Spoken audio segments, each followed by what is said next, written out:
क्या आप अपनी खांसी से परेशान हैं? हाँ। और कई सारे खांसी के सिरप लेने के बाद भी आपकी खांसी ठीक नहीं हो रही है? अरे हाँ भाई हाँ। कहीं ऐसा तो नहीं कि आप अपने लिए गलत कफ सिरप चूज कर रहे हैं? भाई ये तो मैंने सोचा ही नहीं है। इस वीडियो में डिस्कस करेंगे कि किस तरीके से आप अपने लिए एक बेहतरीन कफ सिरप को चूज कर सकते हैं और अपनी खांसी से छुटकारा पा सकते हैं। और इस वीडियो के एंड में मैंने एक बोनस टिप भी दी है जिसको यूज करके आप अपनी खांसी को काफी हद तक करके ठीक कर सकते हैं। तो वीडियो को लास्ट तक के जरूर देखिएगा। चलिए वीडियो को शुरू करते हैं। पहले समझते हैं कि खांसी आती क्यों है। हम में से कई लोग ऐसा समझते हैं कि खांसी एक तरीके की बीमारी है, हालांकि ऐसा बिल्कुल भी नहीं है। जब भी हमारे रेस्पिरेटरी ट्रैक्ट यानी सांस की नली या फेफड़ों में कोई भी अनवांटेड ऑब्जेक्ट आता है, जैसे कि वायरस, बैक्टीरिया या डस्ट पार्टिकल्स आ जाते हैं, तो बॉडी खांसी के रूप में उसको निकालने की कोशिश करती है। तो खांसी आना बॉडी का एक रिफ्लेक्सिव मैकेनिज्म या डिफेंसिव मैकेनिज्म है। खांसी दो तरीके की होती है। पहली सूखी खांसी, जिसे ड्राई कॉफ या नॉन प्रोडक्टिव कॉफ कहते हैं, मतलब कि उसमें बलगम नहीं बनता है। और दूसरी होती है बलगम वाली खांसी, जिसे हम लोग प्रोडक्टिव कॉफ या तो फिर वेट कॉफ भी कहते हैं, जिसमें बलगम बनता है। खांसी का सिरप चूज करने से पहले ये पहचानना बहुत ज़रूरी है कि किस तरीके की खांसी है, उसी के अकॉर्डिंग ही खांसी का सिरप चूज किया जाता है। पहले बात करते हैं सूखी खांसी के बारे में। सूखी खांसी में भी 3 प्रकार की सूखी खांसी होती है। पहला, जिसमें कि सिर्फ आपको सूखी खांसी आ रही है, उस कंडीशन में आपको जो कफ सिरप लेना है उसमें डेक्स्ट्रोमेथोर्फेन होना चाहिए। मार्केट में ये बेनेड्रिल के नाम से ईजिली अवेलेबल है। जिन लोगों की उम्र 12 साल या उससे ऊपर है, उनके लिए इस बेनेड्रिल की डोज जो होगी वो 10 ml 3 टाइम्स अ डे होगी। मतलब कि इस सिरप को आपको 10 ml दिन में 3 बार लेना है। सुबह 10 ml, दोपहर में 10 ml और शाम में 10 ml लेना है। और अगर आपके बहुत ज़्यादा खांसी आ रही है तो इसको आप दिन में 4 बार भी ले सकते हैं, 6-6 घंटे के गैप पर। लेकिन अगर किसी की उम्र 6 से 12 साल के बीच में है तो उसमें इसकी डोज हाफ हो जाएगी। मतलब कि 10 ml की जगह उसको सिर्फ 5 ही ml लेनी है दिन में 3 बार, और ज़्यादा खांसी आने पर 4 बार कर सकते हैं 6-6 घंटे के गैप पर। और जो बच्चे हैं जिनकी उम्र 4 से 6 साल के बीच में है, उसमें इसकी डोज जो हो जाएगी वो 2.5 ml यानी कि 2.5 ml है, दिन में 3 बार दी जा सकती है, सुबह दोपहर शाम, और ज़्यादा खांसी आने पर 4 बार दी जा सकती है। इनसे ज़्यादा छोटे बच्चे, मतलब कि 4 साल से कम उम्र के बच्चों में जो कफ सिरप आते हैं, वो सॉल्ट तो उनमें अंदर सेम रहता है, लेकिन उनकी डोजिंग अकॉर्डिंगली डिसाइड की जाती है उनके बॉडी वेट के हिसाब से। तो उसको किसी और वीडियो में डिस्कस करेंगे। दूसरी कंडीशन है कि जिसमें आपको सूखी खांसी आ रही है और साथ में नाक भी बह रही है, आंखों से पानी भी आ रहा है, छींकें भी आ रही हैं और गले में कुछ खुजली टाइप की ऐसी लग रही है, तो डेक्स्ट्रोमेथोर्फेन के साथ एक और सॉल्ट ऐड हो जाता है जो कि क्लोरफेनेरामीन है। क्लोरफेनेरामीन आपके ये सारे सिम्टम्स, नाक बहना, आंखों से पानी आना या छींके आना, इसको ठीक करेगा।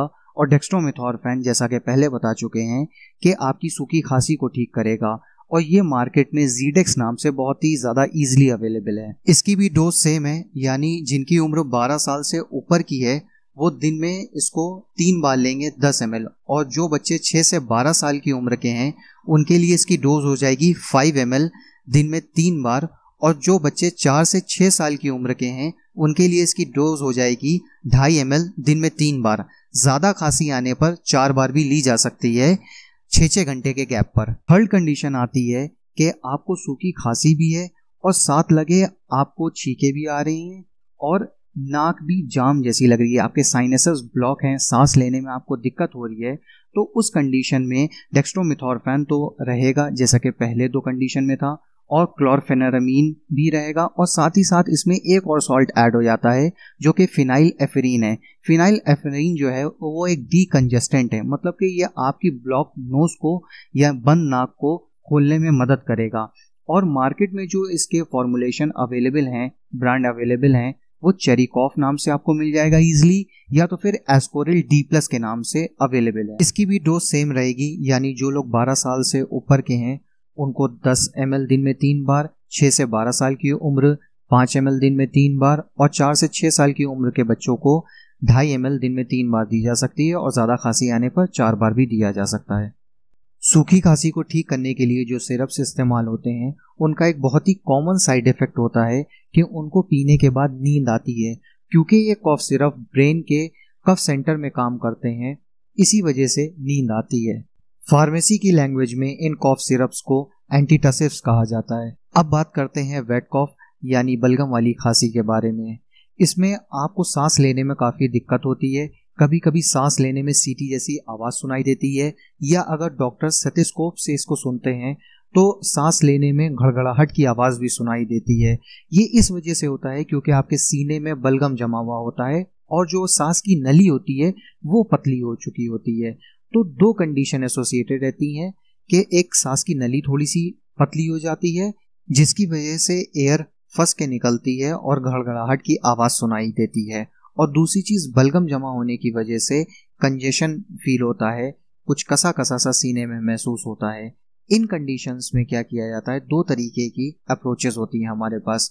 पहली अप्रोच ये होती है कि हम ऐसी दवा दें जो कि हमारी सांस की नली को थोड़ा सा खोल दे ताकि एयर की एंट्री और एग्जिट आसानी से हो जाए, जिसकी वजह से हमें सांस लेने में आसानी हो।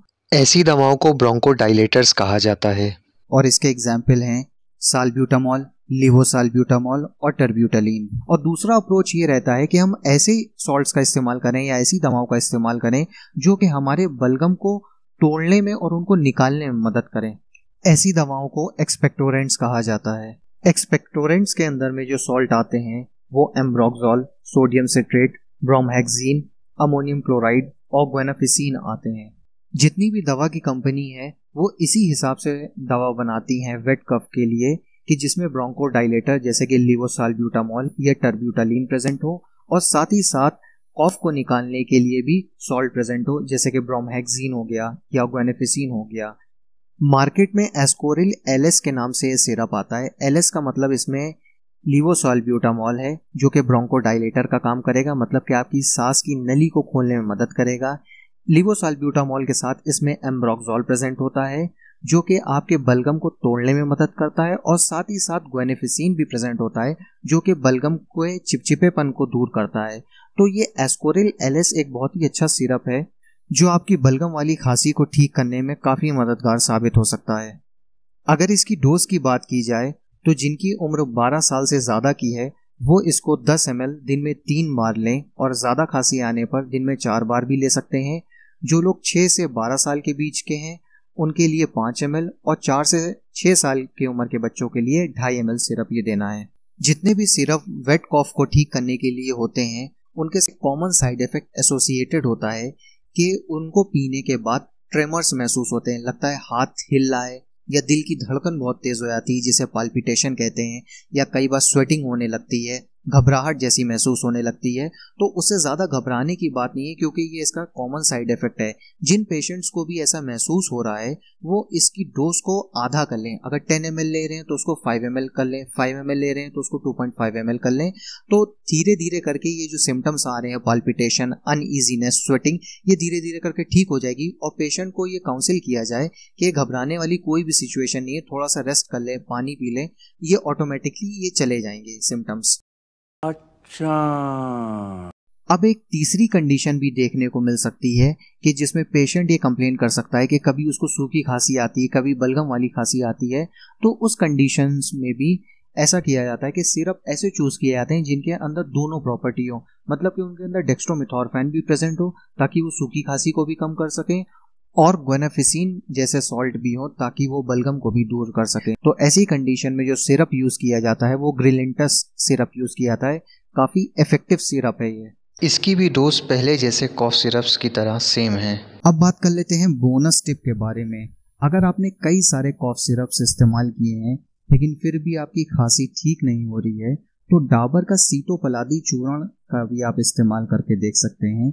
इसको 1 से 2 ग्राम थोड़े से शहद में मिला करके दिन में 2 से 3 बार यूज़ कीजिए तो ये काफ़ी मददगार साबित होता है खांसी को ठीक करने में, चाहे वो सूखी खांसी हो चाहे वो बलगम वाली खांसी हो। क्योंकि जितने भी आयुर्वेदिक या यूनानी फॉर्मुलेशंस होते हैं ये सिर्फ पर्टिकुलरली एक चीज़ पर टारगेट नहीं करते हैं, ये होलिस्टिक अप्रोच लेकर के चलते हैं कि मतलब कि पूरी उस चीज़ को जड़ से ठीक करने की कोशिश करते हैं। उनका प्रयास यही रहता है कि किसी भी चीज़ को जड़ से ठीक किया जाए, ना कि उसका सिम्टोमेटिक रिलीफ दिया जाए या सिम्टोमेटिक इलाज किया जाए, तो इसका कोई भी साइड इफेक्ट नहीं होगा।